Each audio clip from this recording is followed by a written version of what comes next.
What is going on, everyone? Welcome back to episode 11 of the Monday Morning Quarterback Show.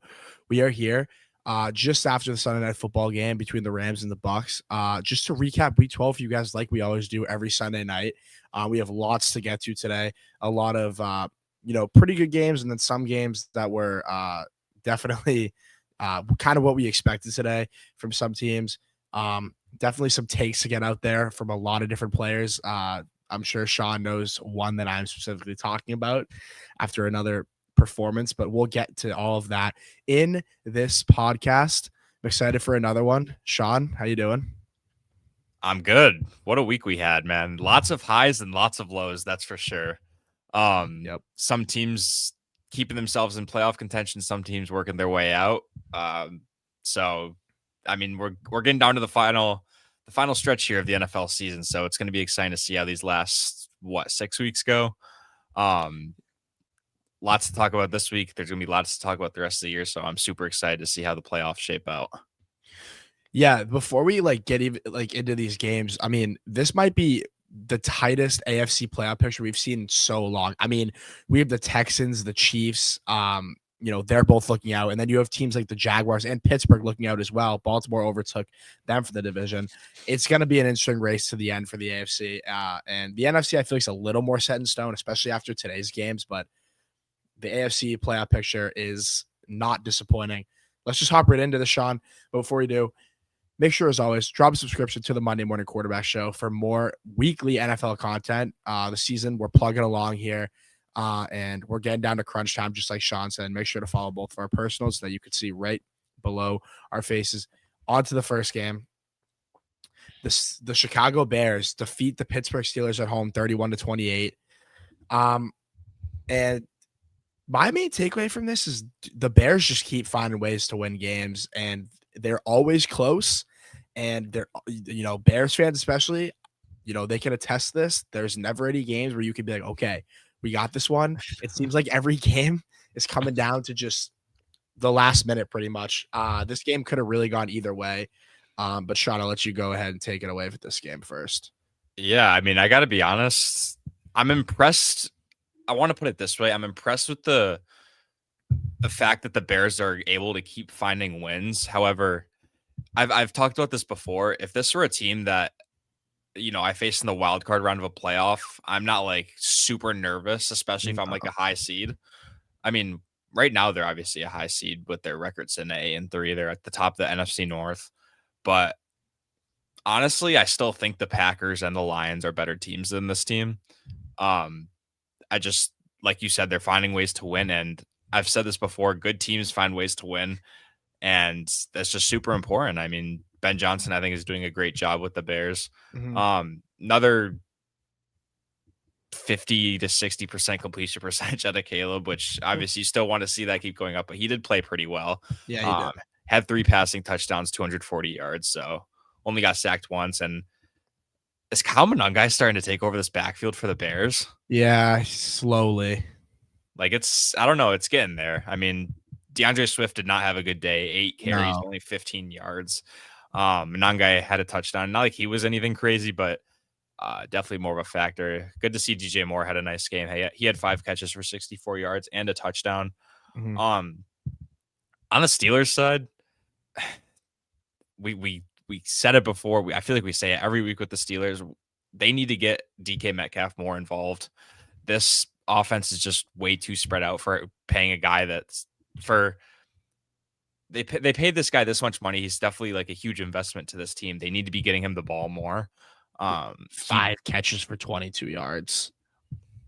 Yeah, I mean, 4.4 yards per catch for a guy who's supposed to be a deep threat receiver is it's not good enough. I understand Mason Rudolph's at quarterback too, which doesn't help, but it's not like Aaron Rodgers was really, advancing that stat for him. So I don't know. I feel like they got to start to involve him more, but just Bears keep finding ways to win games, man. Yeah, I think it's kind of funny with Pittsburgh. My main takeaway is going into this season, I think we all thought Pittsburgh was going to be playing in these games where it's 17-13. Defense is going to be scrapping out wins, but it's kind of been the opposite. I'm not saying their offense is good at all by any means, but their defense has been pretty terrible. Their secondary is, seems like it's happening every week. They're allowing quarterbacks to have a lot of success on them. And I mean, Caleb Williams, take the completion percentage away. He had a pretty good game today. He had that really bad fumble on that TJ Watt play. But other than that, he played a pretty good game. Needs to up that completion percentage again. DJ Moore had a really nice game today. Kind of looked like his old self catching 2 touchdowns. The Bears are winning games. Ben Johnson's doing a great job with the offense. At the end of the day, Sean, I still don't trust this defense when it comes down to it. They're still not a good defense at all. I mean, Kenneth Gainwell had 10 carries for 92 yards, and he should have had a touchdown, but it got called back at the end because he was down at the 1-yard line.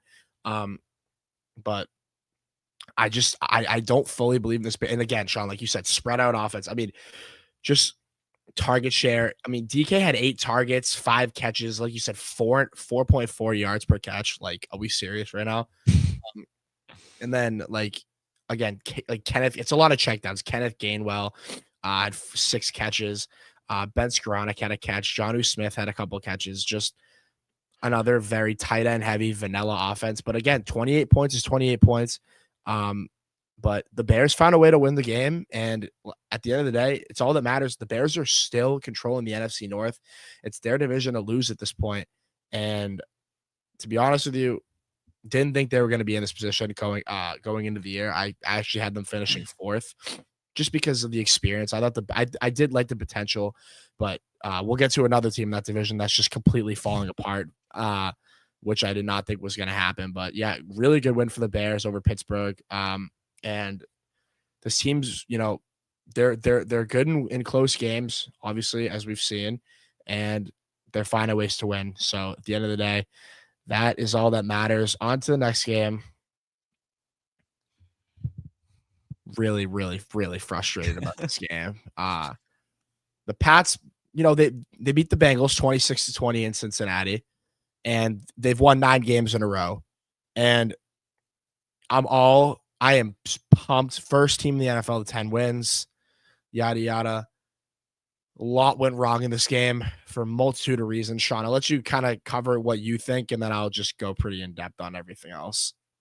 Yeah, I mean, the Patriots, they obviously got the win. Wasn't pretty by any means, but kind of expecting this win. But I mean, I'm more concerned about the losses on the offensive line. I mean, losing Jared Wilson and Will Campbell mentioned to me that he is probably out for the year. It looks like a knee injury. So just really not good. You saw him just had the towel over his head while he's on the cart, getting carted off the field, crying. It's just not a scene you want to see. And especially given his replacement that is now going to be playing left tackle in Vidarian Lowe. It's not a pretty sight, but Nope. Yeah, I mean, Travion Henderson had a decent game. Ramondre Stevenson, I mean, yikes. Yeah. Hunter Henry had a really great game. I'm surprised the Patriots receivers didn't have better games. I mean, their highest receiver in yards was Demario Douglas with 37. Yeah. Which just isn't great. But yeah, I mean, the Patriots got the win, which at the end of the day is what matters, but at what cost? I mean, you lose two of your top offensive linemen, which was one of their priorities heading into the season. And it's been significantly improved, but those 2 guys going down is definitely going to be a huge loss as the playoffs approach. Yeah. So, I mean, obviously I watched the whole game, and I came into this game pretty high expectations. I thought we were going to pretty much 40-piece them just because this Bengals defense has been extremely poor all season, one of the worst we've ever seen. And that first quarter that Drake May played was the worst quarter of football I've ever personally seen him play. Missing wide open guys, through just a horrible interception, completely missed Hunter Henry on a seam play. Had Travion Henderson in the flat and just overthrew him by like 5 feet. It literally looked like Drake May was like possessed because of how good he's been this year. And I was like, what the hell is happening with this guy right now?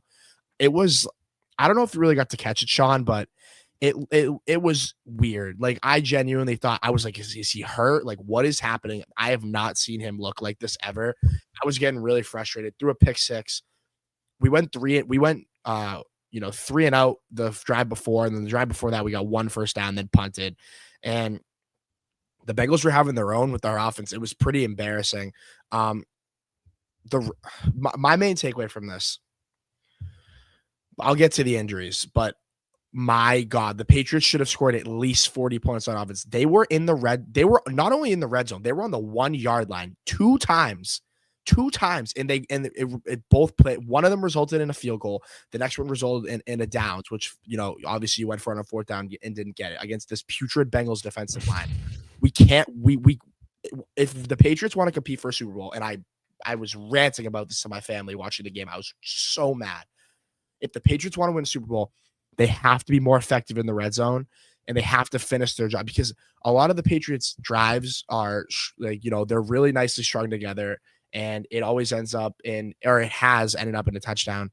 But these past couple of weeks, even the game against Tampa Bay when Stephon Diggs caught that amazing ball on 4th and goal, the Patriots had the ball 1st and goal. They have to be capitalizing for not field goals, touchdowns on at least 85-90%, especially with how good your quarterback's playing.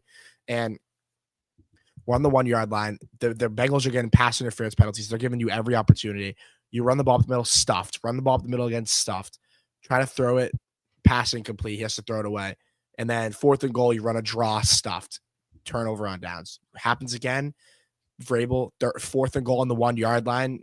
He decides to run a QB sneak up the middle with May, stuffed.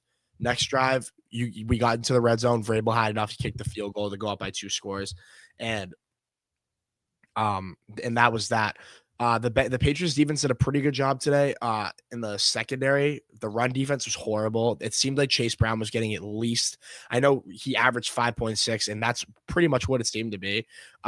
The run defense was so bad. Milton Williams was missed terribly, but the defense only let up 13 points. One of them was Christian Gonzalez let up his first touchdown in like a year and a half, off literally a receiver I've briefly ever heard of. Mitchell Tinsley. Yeah, briefly ever heard of him, but he beat him to the outside, and the Patriots were shooting themselves in the foot, and I was getting so frustrated. One of the plays that happened was it was like a 4th and 3. The Bengals were clearly not going for it, and it got down to 1 second left in the play clock, and Kayvon Chason jumps and goes offside. They're clearly not going for it. They've been trying to dry you off for like 20 seconds, and that play happened.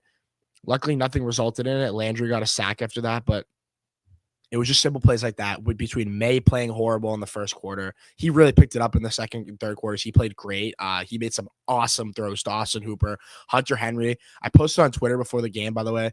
I said it's going to be a big tight end day, and man, I was right, because the Bengals linebackers cannot cover for their life tight ends, and Hunter Henry had 7 for $115 and a touchdown.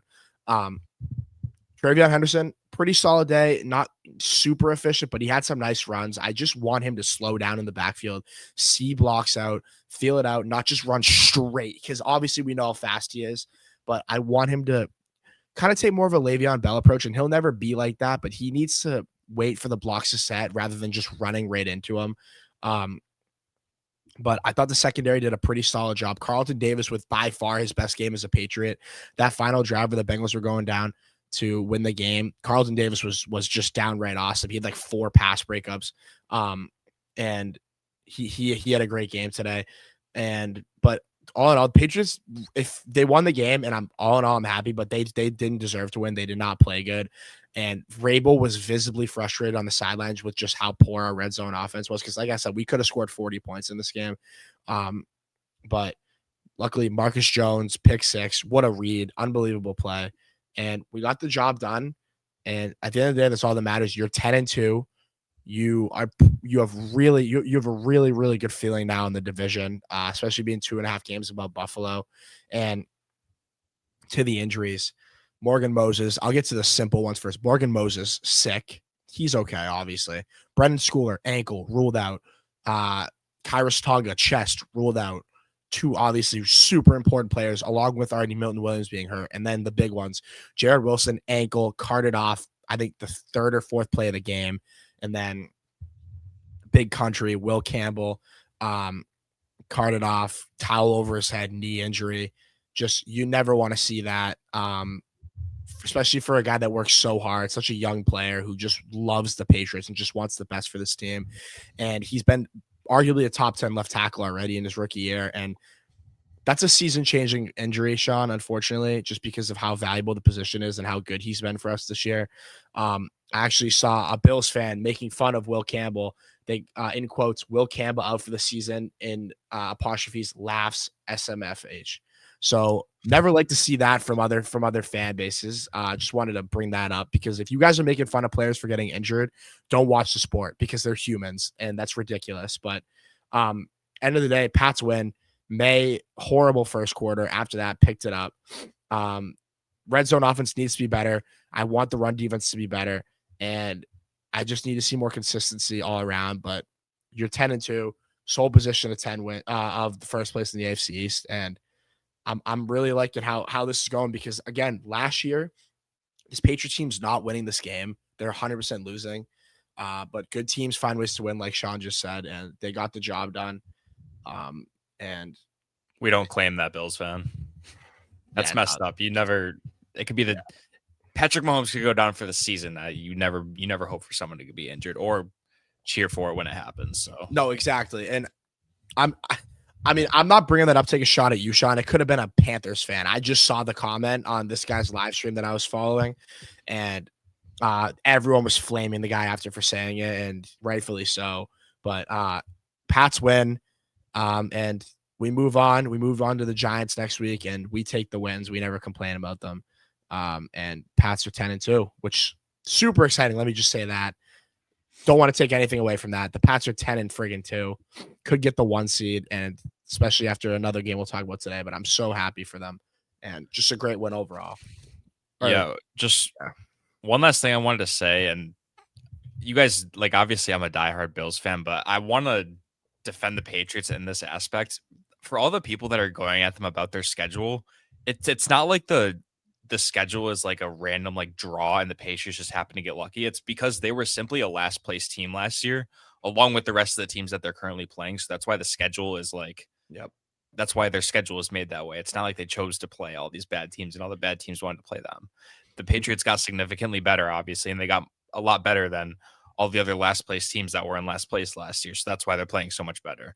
Exactly. And in the same aspect, they beat the Bills in Buffalo. They beat Tampa in Tampa. Like, they're clearly capable of beating good teams, home or away. So just everyone needs to chill on that. I don't like that argument.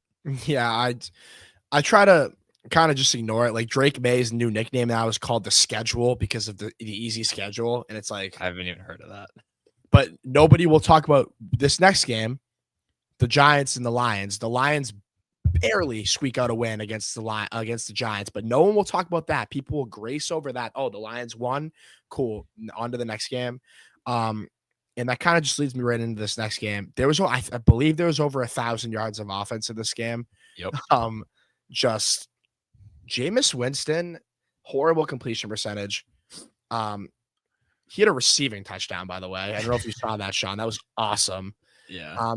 He didn't just catch it in the end zone. He juked out 20 yards out and like brought it to the house. That was a really fun game to watch. The Lions battled back, obviously. Wan'Dale Robinson, career day, went against him in fantasy. No shocker. Just the ball spread out everywhere. Isaiah Hodgins with the touchdown. Jameis Winston obviously receiving touchdown. I mean, this was one of the more fun games to watch all year. I was concerned for the Lions. Of course, they battled back and won just because they're the better team. Giants are just a poorly ran team right now. Jameis Winston still gives the team life. I think, in my opinion, Sean, if a team drafts a quarterback like the Jets next year in the first, top 5, and they want like a bridge like the Pats did for May, Jameis Winston should be in consideration for teams. I mean, he's not perfect.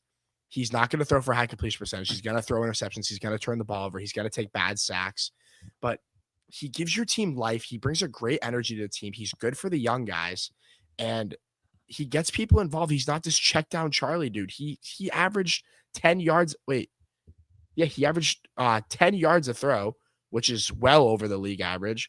And he's getting some of these guys involved. Wan'Dale Robinson, like I said, huge day. And he did a good job. You have to give credit where credit's due. Jameis did a good job.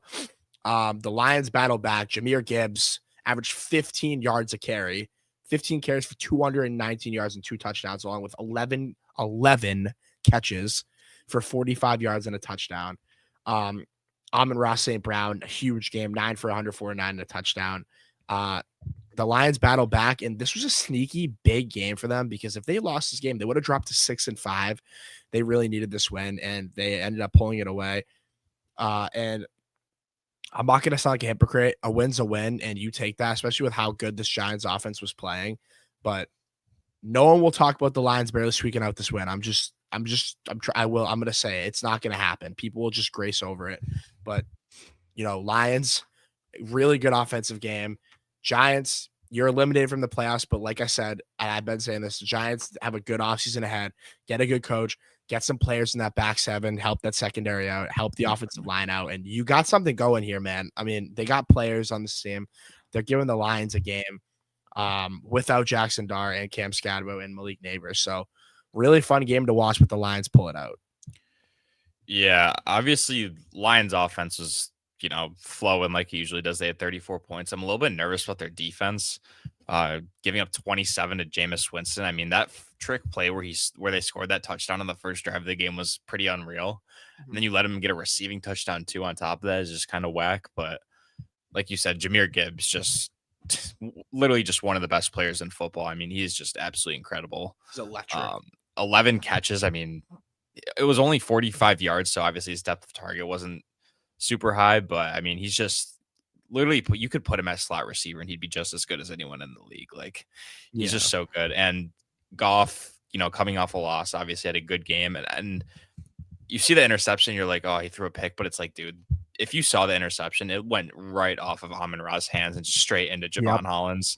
Like it was a good throw. There's just unlucky on his part. Amon-Ra usually one of the best guys, one of the best hands in the league, but unfortunately couldn't make the grab there. But yeah, this is a good win, way to battle back for the Lions. I think they would have been a little bit concerned being 6-5, especially after a loss to the Giants. But a game coming off a Jared Goff loss at home, I was expecting them to kind of blow the Giants out. So I'll give the Giants credit for sticking in this one. I think they have a good future ahead of them once Stark gets healthy, once they can improve this offseason, get the right coach and everything.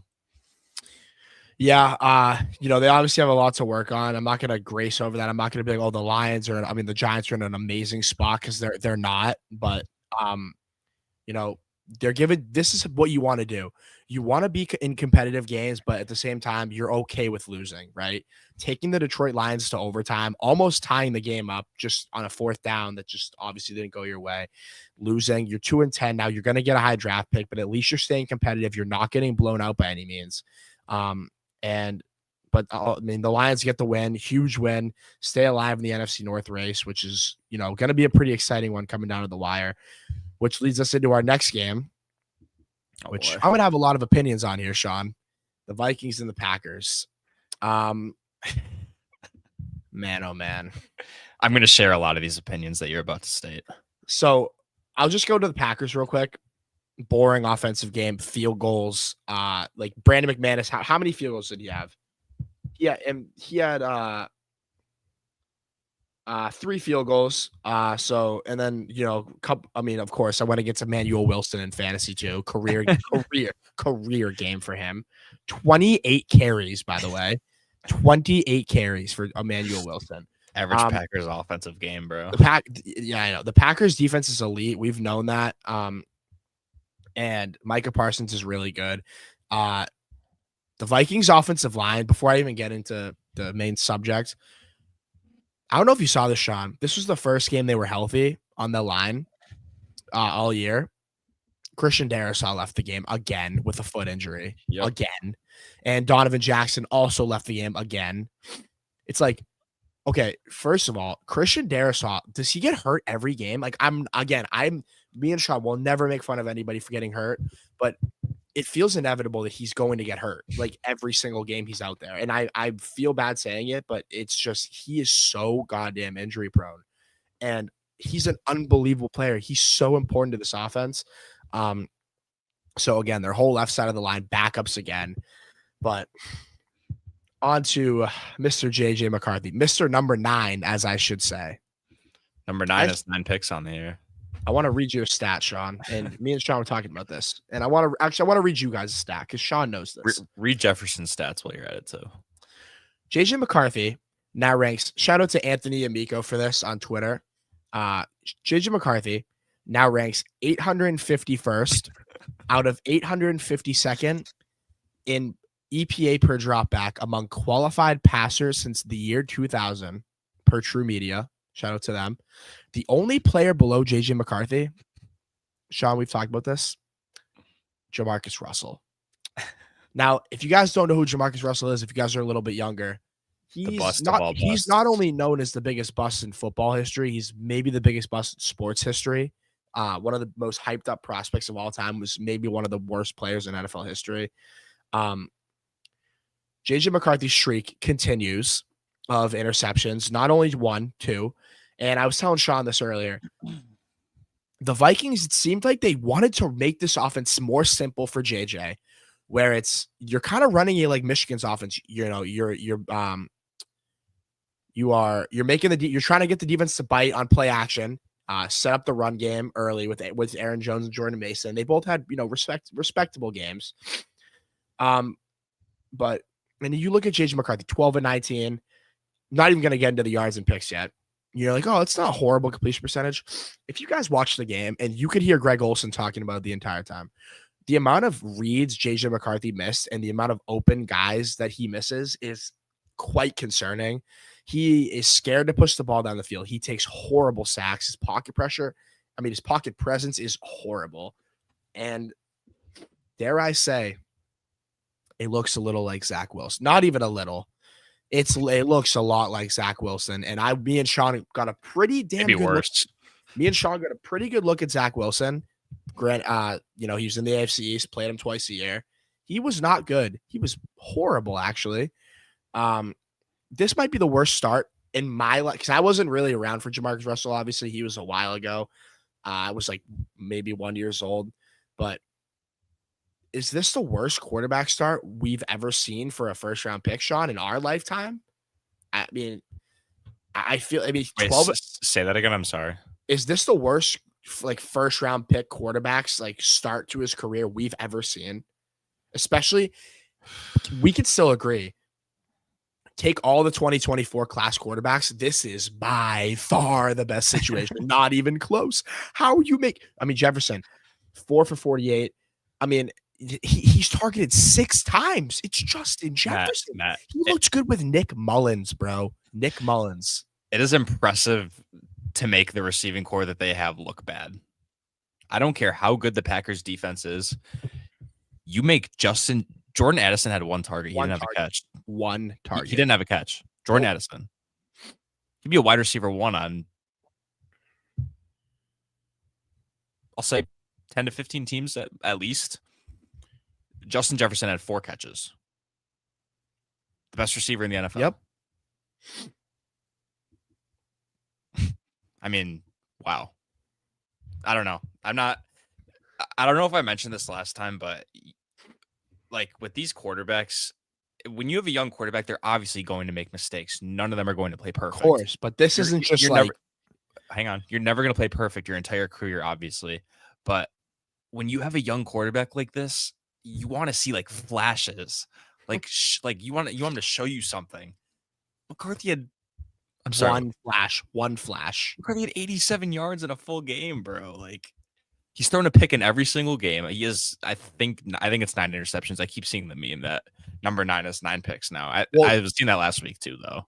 He's played 6 games. He's thrown multiple picks in 3. So half of the games he's played, he's thrown 2 picks. Yeah, I don't know. It's really not looking good. And it feels like every time he hits the media, he's looking for some quote. This week it's just trusting the process. Last week it was I feel like a cork on a bottle about to explode. Yeah, it's dude, just focus on your business, bro. And I don't know. I don't want to make an excuse for him. He's a new father as well, which obviously has stuff going off the field too, if that affects him at all. But I don't know. He's got to figure it out, because there's no excuse in the Vikings offense. Even if their left side of their line is banged up, it's not like he was playing good when they were in there. So He's got to figure it out. We're forgetting the main part of this offense too. It's Kevin O'Connell, bro. Yeah. There's not a better quarterback coach than or quarterback friendly system. Maybe Kyle Shanahan than Kevin O'Connell. You're 12 for 19 for 87 yards and 2 picks again. Justin Jefferson had 4 catch. What I mean, you guys can look at it yourself. What are Justin Jefferson's numbers with McCarthy this year? They're horrible. Like they're not good. Last week he was not. I have him in fantasy, and I'm not just talking about fantasy, but you can kind of look at just box score right away. He just hasn't been good, and you can see Kevin O'Connell visibly frustrated on the sidelines. And dare I say, if JJ McCarthy keeps playing like this, I know he's young. There's no way they could stick it out with this guy next year, right? I know he's 22 years old and he's young and this is his first year, but going back to last year, Drake May, Caleb Williams, Jaden Daniels, Bo Nix, even none of these guys, they all had moments of being bad. None of them were this bad. None of them, and they all had flashes. You saw it last year. JJ McCarthy has flashed in 1 quarter against the Bears. In like 5 games has he played at this point? 4 or 6. 5? I think 6 now. 6 now? I believe so. And the Vikings are now 4-7 on the year with let me remind you, this is one of the best rosters in the league. They have a good roster. They're not playing well. One of the best coaches as well. It all and one of the best DCs. And it all starts with your quarterback. And we saw with Carson Wentz, they weren't playing great. Jefferson was still involved in the offense though. And you're seeing some flow on offense every now and then. And Carson Wentz is not good. Me and Sean can both agree. There's no flow or rhythm or anything on this offense. So I am very worried for their playoff hopes are over, obviously, if they weren't before this game. So but they're completely over now. I mean, bro, he averaged 4 yards in it per attempt. 4 yards per attempt. Or per 12 for 87, 4 yards. That is so bad. That's like I don't know where to go with here because I feel like we talk about him so much.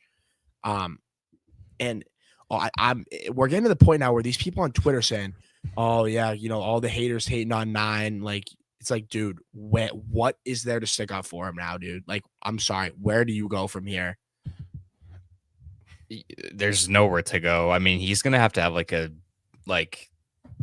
snap of a finger turnaround game if he wants to prove to anyone that he can be a legit player in the NFL. Because he's played one freaking quarter so far where he's looked like a competent NFL quarterback. Mm-hmm. And competent for the Packers, like there's really not much to say. Like, good win. Like, got a lot of pressure on JJ, but and Emmanuel Wilson, pretty solid game, didn't average a ton per carry.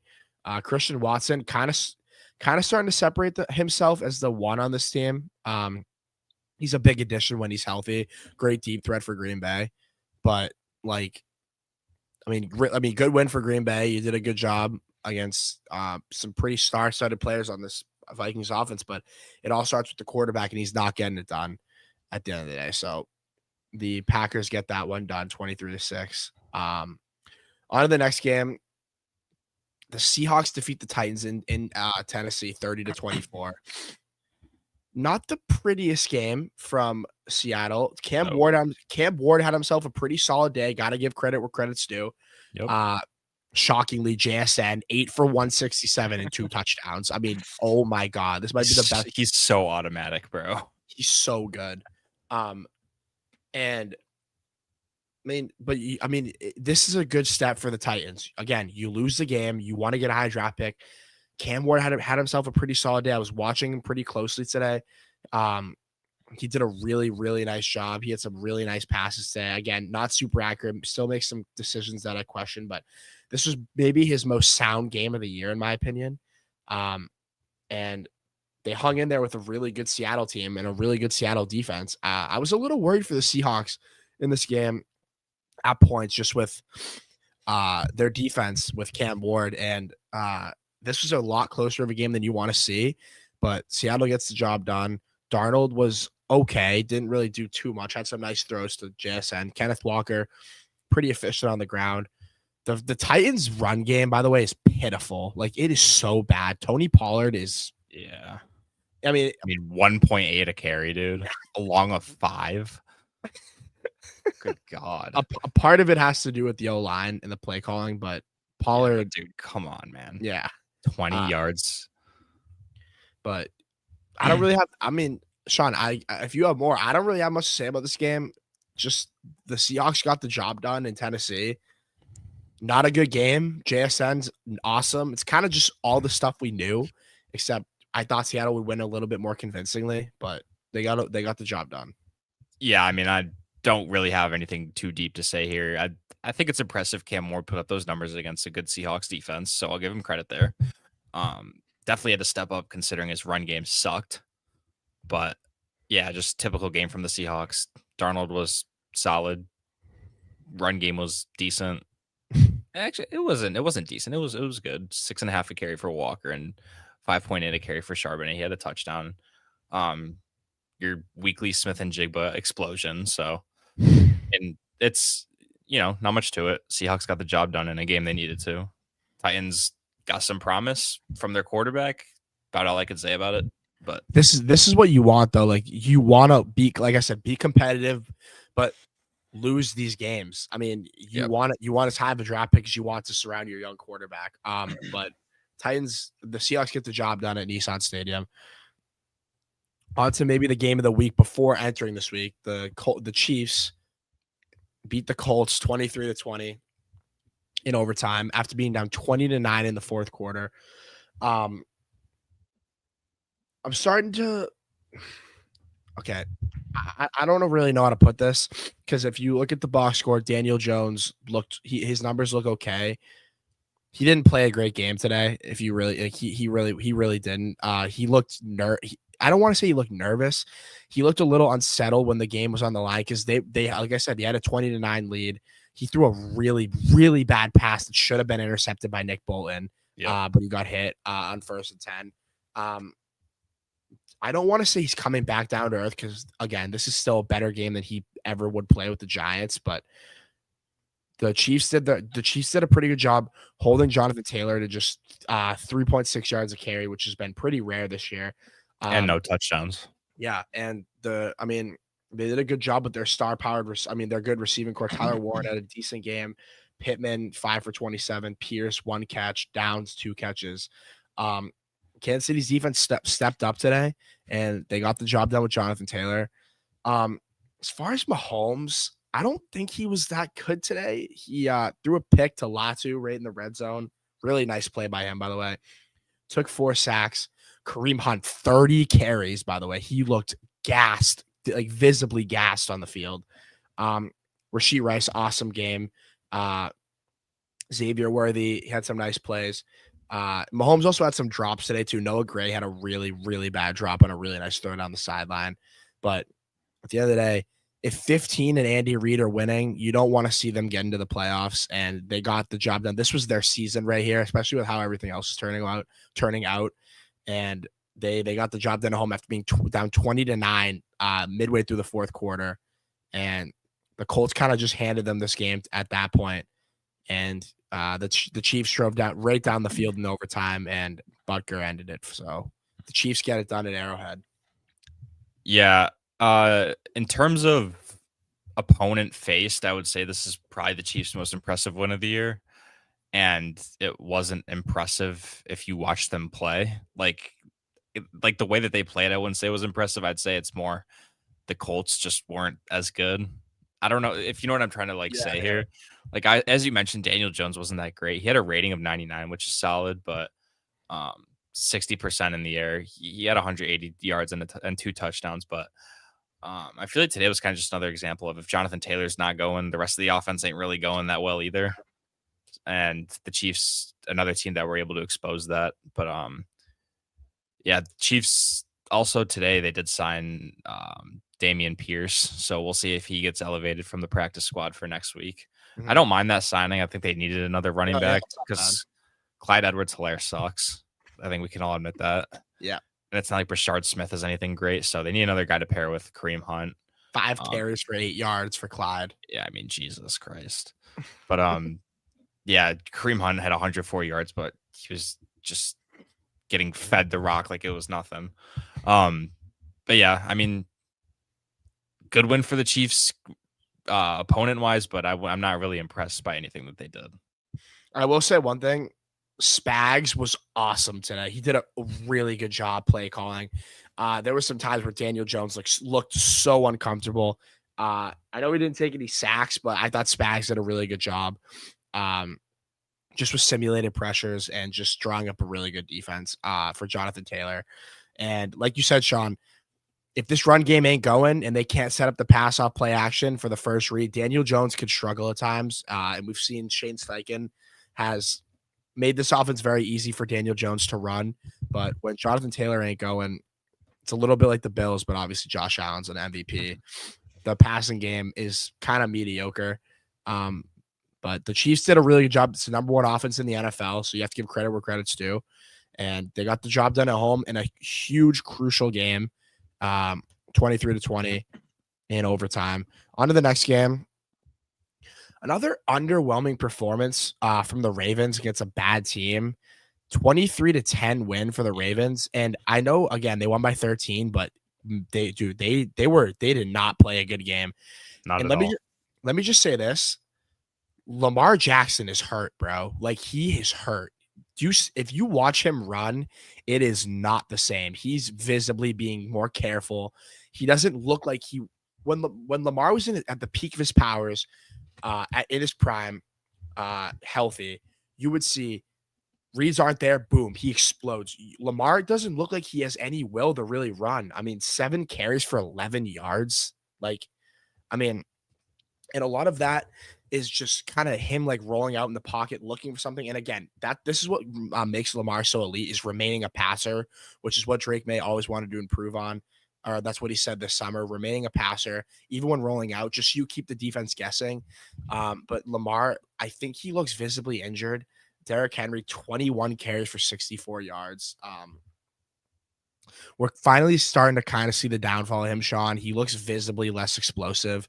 How many times am I going to say visibly? By the way, I think I've said that 20 times this video. It's okay. But he looks a lot less explosive. And again, it was going to happen at some point. He's a first ballot Hall of Famer.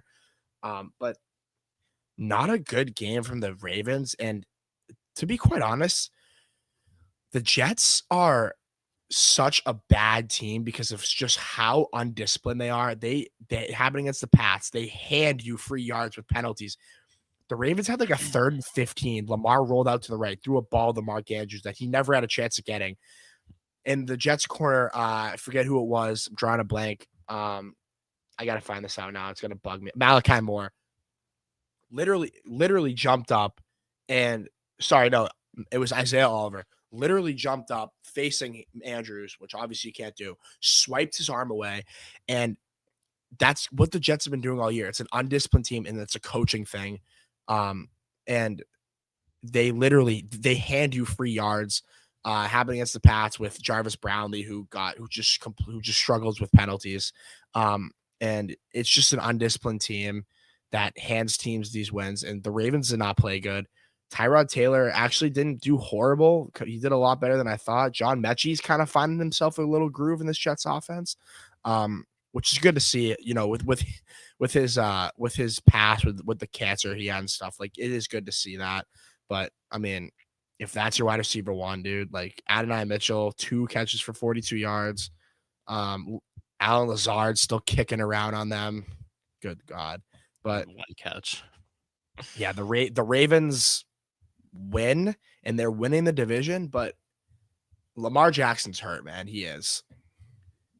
Yeah, this was an ugly, ugly win. I mean, the Ravens are kind of one of those teams where it's just like, okay, it doesn't matter how we win during the regular season. As long as we try, as long as we're playing at our best in January, that's truly what matters. And I think there's a lot of teams in that situation. Yep. Especially given that the Ravens are the number 1 seed in the AFC North now. But yeah, Derrick Henry just hasn't been the same player this year. I mean, 3 yards per carry against the Jets, and the Jets' run defense isn't even like, it's not like piss poor, but like you need Derrick Henry to do more than that. 3 yards a carry is just really, really bad. Brees Hall was Brees Hall was the Jets leading receiver, so uh do with that what you want. And then obviously Mechie and AD Mitchell had whatever. Tyrod Taylor threw a pick today, but it was more of just a deep ball at the end of the game where he was just trying to throw up a prayer and hope that he came down with it. But yeah, not an impressive win by any means by the Ravens, but I mean, I guess you'll take it. You're the number one seed in the AFC North. It's not as competitive as it usually is, but if you're the number one seed in your division, you know you got to move on. Yeah, and I think they're gonna end up running away with this division, Sean, just with how Pittsburgh's trending, and Baltimore, they're trending up. They're getting healthier. We'll see. Hopefully, Lamar gets healthier for their sake down the stretch, but they get the win, ugly win in Baltimore. On to the next game. Shadur Sanders gets the first Browns rookie first start quarterback win since 1995 with Bill Belichick. Yeah, I gotta give credit where credit's due. He didn't play a great game. He threw a horrible interception in like triple coverage, but he had some nice throws today, man. He had a really nice rollout throw to Isaiah Bond. I think he did a pretty good job managing the offense. I don't really see much in Shooter. I don't think he's ever going to be more than a game manager, but he definitely gives you more than Dylan Gabriel. That's for sure. Judkins had 2 touchdowns, not super efficient, but I just, I don't know. The whole like Shooter starting thing with Dion there, it was so corny to me, Sean. I don't know if you feel the same, but like, I mean, Dion with his cowboy hat up in the suite. yeah, and all like the Browns are like, oh, we're loving Shooter's calmness before going into this game. And it's like, I don't know, dude. I feel like Shooter's just he's a little bit of a cornball, but the Browns get the win, and the Raiders are a joke, dude. Like they are such a bad, horrible. Pete Carroll, I think he's getting fired, or he might just retire. This team has zero direction. They're paying Geno a good amount of money. Again, Ashton Genty, 17 carries for 50 yards. Like that's piss poor.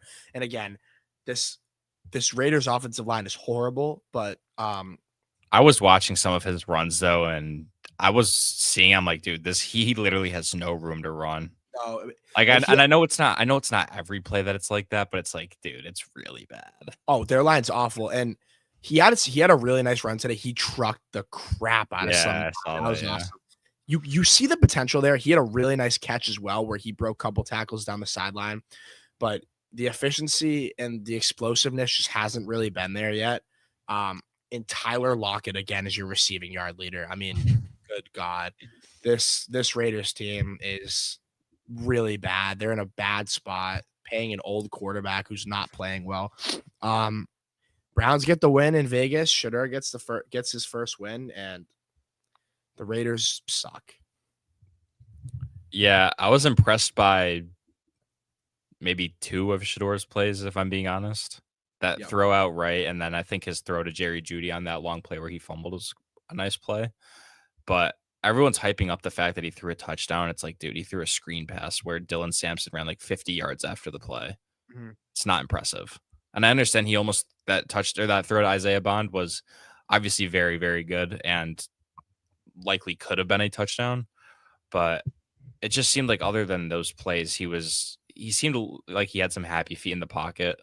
And it just seemed like he wasn't really able to read downfield. I felt like he was just checking down and throwing to his tight end like 3 yards downfield a lot. Had a couple nice explosive plays. He definitely gives you more than Gabriel, more upside in my opinion. But I mean, the Browns won the game. They won 24-10. Not like it's impressive because it's the Raiders, like you said, but maybe he'll give him a little bit of a spark to end the year out. Maybe he'll improve even more and show that he can be their quarterback next year. But after the game, he was talking about like, he's like, imagine how it would be with a full offseason and all this stuff. It's like, dude, you can't say that as the quarterback. I didn't even see that. Oh my God. Like it's like you're taking a shot at your coach for not playing you. It's like, bro, like, I don't know. I don't like his like how he carries himself. I don't like his ego for being a rookie in the league. And I understand he has a lot of confidence. I think a lot of it comes from his dad and the way he was raised. But you need to be humble as a rookie, especially a guy who went 11 for 20 against the Raiders. I just don't think that's too impressive. We have talked about another thing. Well, first of all, did you see that Jerry Jeudy fumble? Yes. That's one of the most That was embarrassing the plays worst I've high ever seen. step up play I've ever seen. I mean, Jerry Jeudy has completely lost himself this year. Last year, he was great. He was one of the better receivers in the league. And this year, he looks completely unbought in and just it looks like he doesn't want to be there. Um, just an underwhelming year to say. See how many sacks the Browns had, Sean? Oh my God, I did earlier. I forgot how much it 10 was. sacks. Miles Miles Garrett's breaking the record, no doubt. Garrett had 3 sacks. He is He's going to 100%. shatter the record. He's at 18 sacks right now. This Browns pass rush is unbelievable, and they just locked up Alex Wright, who's also an unbelievable player on that defense as well. I Miles mean, Garrett had 3 sacks. yeah, I know he's up to 18 right now. Malik Collins 2.5. Yeah, this defense is so good. I mean, the front seven is so good. Their secondary could use some work, but Carson Sweshinger, they got their linebacker duo next year, Sweshinger and Owusu-Koramoah when he's healthy, and then your front seven is Garrett, Graham, Malik Collins. Well, he's older, but I'm talking for the future. I literally Alex Wright, like that's a really, really, really good front seven. And then you got some police. You got Grant Delpit, Tyson Campbell. He's not great. But I mean, dude, this front seven is so good. And Myles Garrett, I don't care if his team's not winning, dude. He's 18 sacks, dude. 18 sacks. Like, oh my God. He's one of the most in me and Sean's lifetime. We didn't watch Lawrence Taylor play. I understand the dude was unbelievable. He's the most dominant player on defense I've ever seen in my lifetime. Myles Garrett is that good. Aaron Donald's probably up there too. Sorry, him and Aaron Donald, and I'll give JJ Watt a shot. I'm talking from the edge though. Edge. Yep. I'm talking about Myles Garrett and JJ Watt as well was unbelievable, but from the edge and just power, like from that position, a mix of power and speed. Myles Garrett is like, he has it all. The guy weighs 285 pounds and he moves like he's a wide receiver. It's unbelievable. But what a player. What a season. And the Browns beat the Raiders in Vegas 24-10 in Shedur's debut. On to the next game. Got some opinions on this game as well, Sean. The Jaguars beat the Cardinals in overtime 27-24. They're somehow winning games. They're 7-4. Got to give credit where credit's due. Trevor Lawrence sucks. We can just get that out of the way. He's not good. I don't care if he threw 3 touchdowns. He threw 3 picks. And if you guys are still banking on Trevor's potential and waiting on it, you're going to be waiting for your whole life because Trevor Lawrence is never going to be a top 10 quarterback in the NFL. His turnovers, top half of the league. His turnovers, I texted Sean this. He's a bottom 10 quarterback right now. His turnovers are too costly, man. He had one in the end zone. They're on the 1 yard line. Granted, unbelievable play by Garrett Williams, but his turnovers are just so unbelievably costly. I mean, after this game, before this game, he was at 14 touchdowns and 11 interceptions. Or that might be updated. I'm not really sure, but he right now he's at he's right now he's at 14 and 11. If that game wasn't accounted for, he's at 14 interceptions and 17 touchdowns and 14 picks. It's not going to cut it. I'm sorry. It's not going to cut it. That actually might be updated right now. Let me check. Cause I don't want to get quoted on that, but all in all, Trevor Lawrence turnover problems are just a complete issue. And no, it's not updated because I know Drake May's stats and they're not updated yet. So he's at 14 interceptions for the number 1 overall pick, for the amount of hype that he got. I'm sorry, Jaguars fans and Trevor Lawrence fans, this guy's never going to be a top 10 quarterback. That conversation can end. One of his touchdowns was a check down to Travis Etienne that went for 50 yards. And just, I don't know. I'm I'm not high on him at all. Just yeah, that's pretty much all I have to say about Trevor Lawrence. I mean, I agree. I don't not like he's impressive. 60% completion percentage. He had a bunch of yards, but I don't know. Like you mentioned, a lot of them were after the catch. Brandon Strange had a really nice day. Parker Washington had a nice day.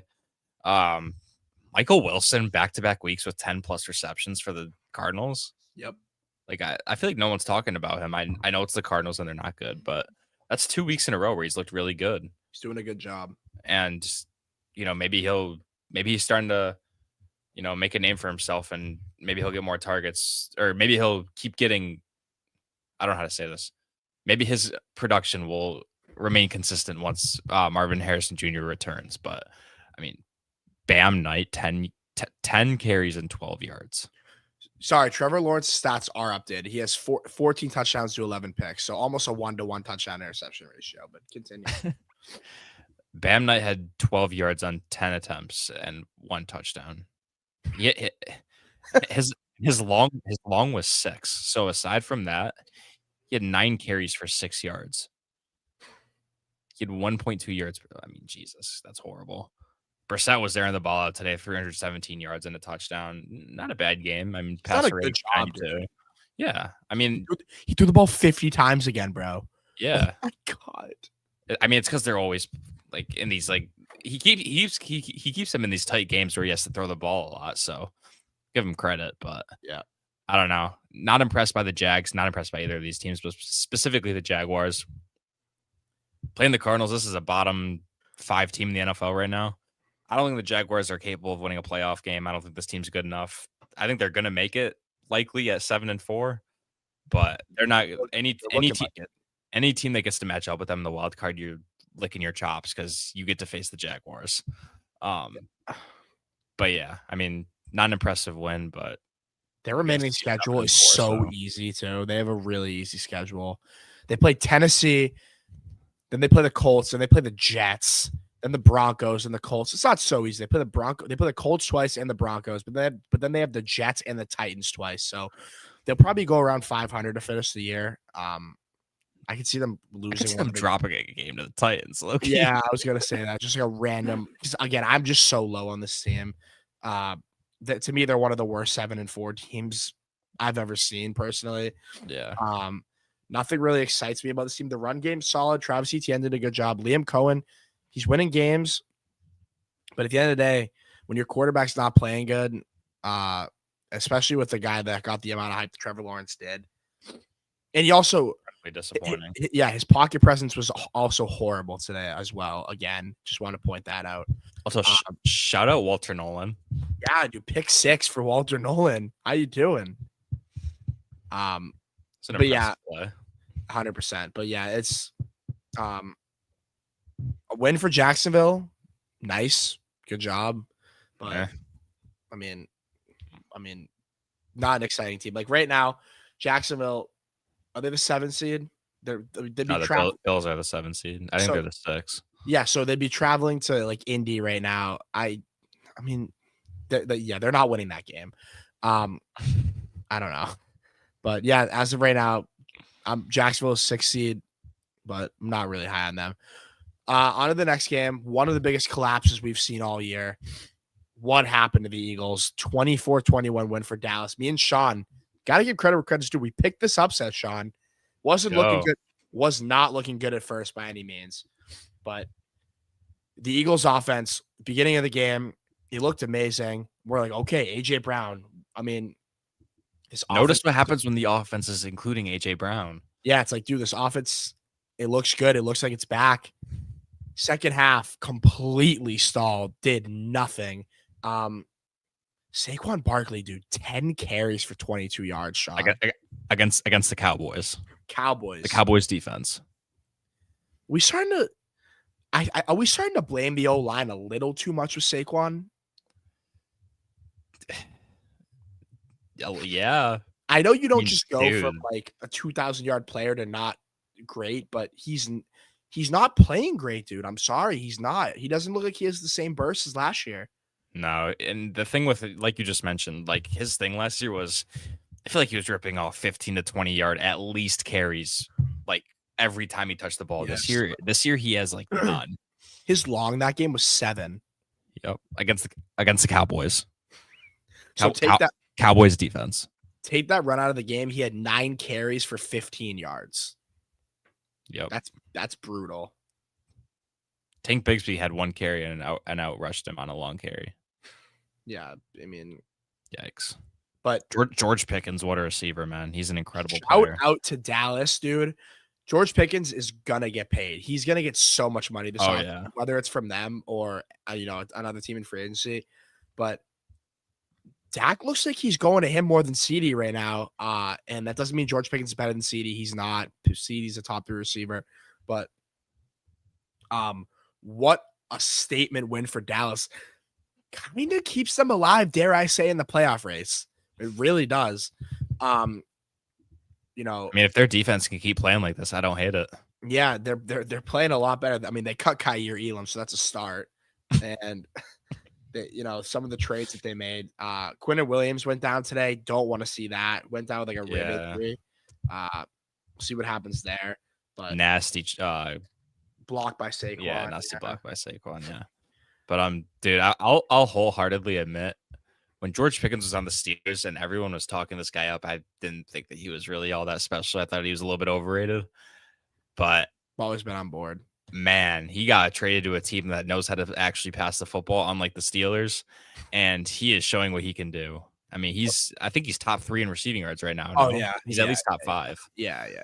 After this game, 100%. He's been incredible. But dude, CeeDee Lamb's low-key having some drop problems. Yeah. Like, it's scary. People aren't talking about that. I want to say he has 7 drops in the 2 games against the Eagles. Yeah, I mean, the first game obviously was brutal, but and he had 2 more today, or 2 or 3 more today. Yeah, I mean, we're kind of just, gracing by the point here. What a colossal loss for Philly. I mean, what happened? How does that happen? You didn't get a single point in the second half. I thought Jalen Hurts actually had a pretty solid game today. Jalen Hurts with the most passing volume he's had in his career. Yeah, I have to give credit where credit's due. He played good in the first half. In the second half, he was okay. They couldn't finish drives.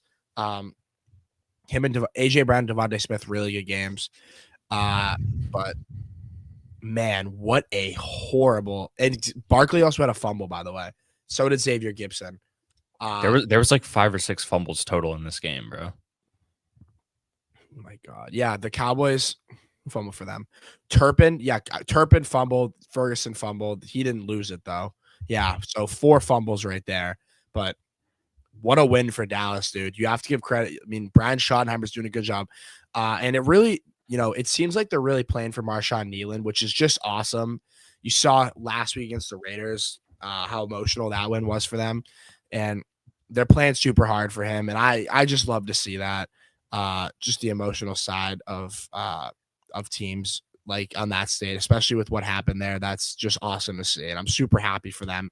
And the Cowboys with a huge win over the Eagles. And also, can we talk about that punt return where the ball landed like at the half-yard line and he returned it and then got blown up and fumbled it? You know what I'm talking about? Yes. Well, you can't do that. What is he doing? What are we doing? Cannot do that. It's like basic football, dude. I don't know. Play. I mean, if he didn't fumble, it wouldn't look as bad, but my God. Yeah, but you're doing it with the risk of that likely happening. Still a touchback too, though, even if he doesn't catch it. 100%. So on to the next game. The Atlanta Falcons beat the Saints 24-10. Yikes. Not really much to say about this game. I thought Kirk Cousins played okay. Just took some sacks, missed some guys. Again, don't love how this offense is called at all. And for the Saints, Tyler Shuck kind of came back down to earth a little bit. 5 sacks taken, threw a pick, ugly pick. Chris Olave had himself another good game. Me and Sean kind of we picked the Saints. I think we were very low on Atlanta with no Penix, no London, just how they've been playing. I don't really have much to say about this game. Kirk brought some energy at times. Bijan had a pretty solid game, 5 yards a carry, nice 32-yard run. He also had a pretty nice reception as well. But they get the job done, 4-7 against the Saints. And Tyler Shuck didn't really play a great game today. Taysom Hill, by the way, I'm so sick of that guy, dude. Like, he's not good. But he's also 50. Yeah, I know. He's been doing this for so long. But the Falcons get the job done in New Orleans, 24-10. Yeah, Falcons pass rush was great today. Yeah. Jalen Walker had a sack. James Pierce Jr. had a sack and a half. If you're a Falcons fan, super excited to see those two have nice games. But yeah, like you mentioned, this game just really doesn't matter. It literally has no effect on anything. We're entering the point of the season where there's a lot of games like that now. Yeah, well, adding on to that too, there's a lot of games that do matter, like some of the games that we've already discussed. So it's like a lot of these games, you have these two teams where they're going off, and it's like, okay, who cares? And then there's games like the Cowboys, Eagles, Colts, Chiefs, where those games obviously matter. But the Saints also should be a team in contention to draft a running back because their run game sucks. Yeah, Kamara's getting old, man. He's getting old. And I know that he's always been a very good running back. He's never been 1,000-yard rusher. No. So I think that they could just use an upgrade at running back if they can get a guy. Evan Neal is their running back right now, dude. Yeah, Evan Neal. Kamara got hurt. I mean, Taysom Hill had 10 carries. What are we doing? 17 yards along with 4. I'm so sick of because give it up. Because it's third and one.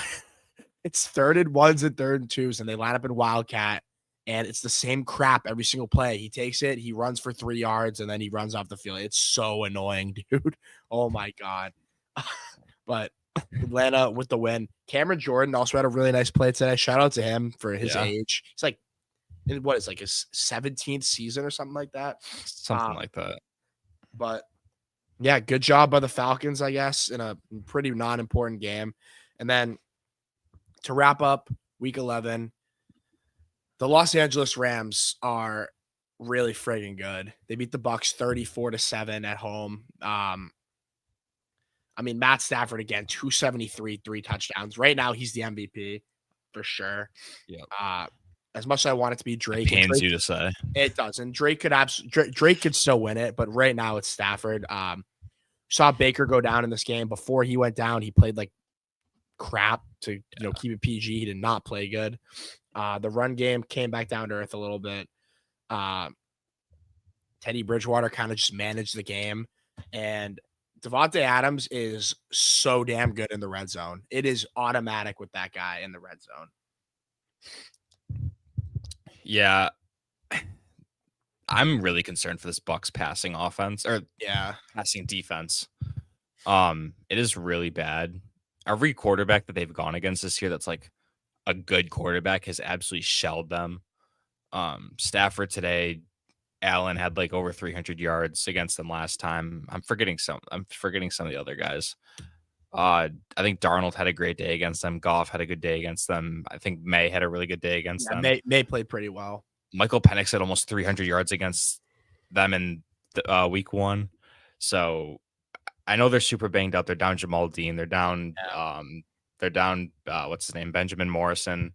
Yep. I think Zion McCollum got hurt today too. So that just adds to the problem.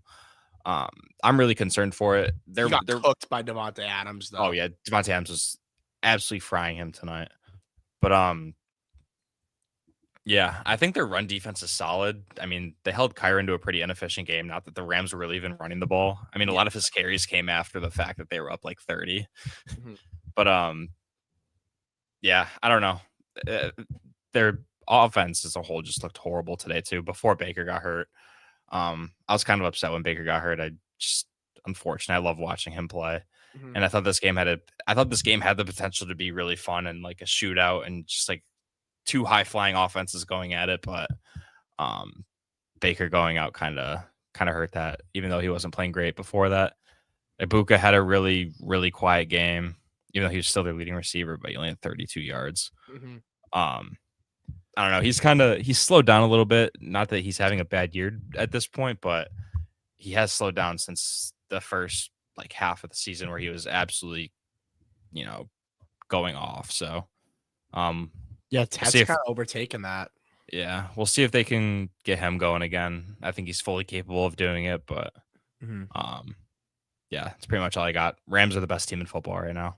The Rams are the best team in the NFC, 100%. I mean, especially with the Eagles loss today, with the way that this defense is playing as well. Like, obviously, everyone wants to highlight the offense, but this defense is so good. The pass rush is so Their good. pass rush is unreal. I mean, the pass rush is unbelievable. They had 4 sacks tonight again. I mean, Byron Young, Jared Verse, just I mean, all just absolutely. I mean, Kobe Turner 2 sacks, Jared Verse 2 sacks. This defense is good, and their secondary is playing really well as well. Uh, Manuel Forbes played incredible tonight randomly.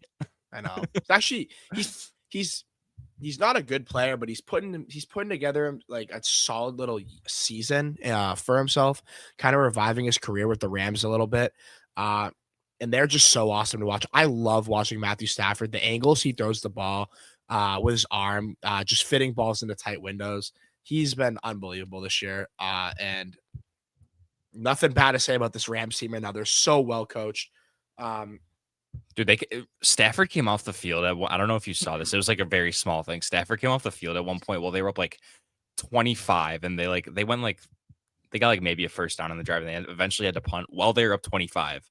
And McVay just looked like pissed off. He was like yelling at Stafford for something. because that's just how good teams. I mean, dude. Well, the thing with Stafford and McVay also have like an incredible like connection. They're like Oh yeah. best friends because Well, they're like McVay's pretty a much. year older than I was him. gonna say like the same age, pretty much. But uh yeah, the Rams are so good. And quietly, if the Panthers win tomorrow, they are somehow in first place in this division. I mean, good God. So the Bucks. Any team that gets to play the Panthers if they make the Oh playoffs, my God, belt. God bless them. And just a quick preview of tomorrow's game: Panthers Niners. Although the Panthers could be in first place if they win this game, they're not going to. The Niners are going to win this game. They're getting healthier. I think they're going to have a really good night in San Francisco. I think everyone's pretty much back except for obviously the big two, Warner and Bosa. And the Panthers are the worst 6-5 team I've maybe ever seen in my life. I don't know how they're even 6-5 with the way just the quarterbacks can play. Ted McMillan is awesome. He's going to be a top 10 receiver in the league. He's quietly maybe gonna win Offensive Rookie of the Year just with how he's been playing lately. He's on pace for over 1,000 yards. And you know, all in all, I'm taking the 49ers in this game pretty comfortably. The Niners, no one's really talking about them, Sean, because everyone wants to just jump to the injuries, but they're having a quietly good year. Yeah, I mean 7-4 is nothing to hold your head about. I mean, I I, I obviously agree. I think they're going to be 8-4 after tomorrow. I don't think that this Panthers team is good at all. No. I think we go back to seeing Bryce Young under 200 passing yards tomorrow. Back to his normal ways. The Panthers are banged up on the interior too. Brady Christensen and Cade Mays, their center. So I don't know. Not like the Niners pass rush has been anything special this year, but um, I don't see Bryce Young going into San Francisco in prime time and beating them. So I think They also haven't played a primetime game in like years. yeah, I think it's going to be a long night for them. I could see the Niners covering a spread of 7. Yeah, I agree. I don't really see a path for this Panthers team to win. If they do, they're somehow in first place in the NFC South. Um, but I'm definitely taking the Niners tomorrow night. And that, my friends, is going to do it for episode 11 of the Monday Morning Quarterback Show. Like as always, please make sure to drop subscription for the boys. We're trying to, like I said, always trying to pump out content for you guys. We post on TikTok as well. We're actually thinking about starting a Twitter page as well, just so we can, get some of our opinions like mid-game, thoughts out there. But if you guys want to see that, please go follow our personal accounts. I mean, I'm constantly pumping out daily stuff on my Twitter. Sean is as well. And as well as our personal TikToks. Sean also has an Instagram as well. And like I always say, we love doing this. We love doing this for you guys, and we're gonna keep doing it. And These 1:30 a.m. podcasts are never gonna get old, Sean. Even when I'm half asleep at the end of them. Kind of Yeah, run down. these are surprisingly tired. Like Yeah, I'll head into these with a full head of steam, and by the end, I'm just gassed. I know yeah, it's late, but still. yeah, and we'll try to do them earlier. It's just we're both just super busy, but we'll try to fit in some earlier podcasts so you guys can all join live. Got break coming And up. exactly, yeah, exactly, and ask us some questions live. But all in all, we'll probably do a podcast on Tuesday. Thursday might be a little tough because it's Thanksgiving, but we'll try to, fit one in there maybe. But Tuesday, definitely. As always, please leave comments down below on what you guys want us to do. Tuesday podcast, kind of our random, yap midweek sessions, updates around the league. I got some pretty exciting ideas of what to do on Tuesday, including some quarterbacks, Sean. You know who. But again, leave some leave some comments down below what you guys want us to do Tuesday. Maybe some tier lists as well. Me and Sean were talking about that. I think that'd be pretty fun. We could share the screen with you guys just on anything. Give you guys a little tier list Tuesday. But again, thank you guys so much for tuning in to episode 11, and we will see you guys on episode 12 on Tuesday.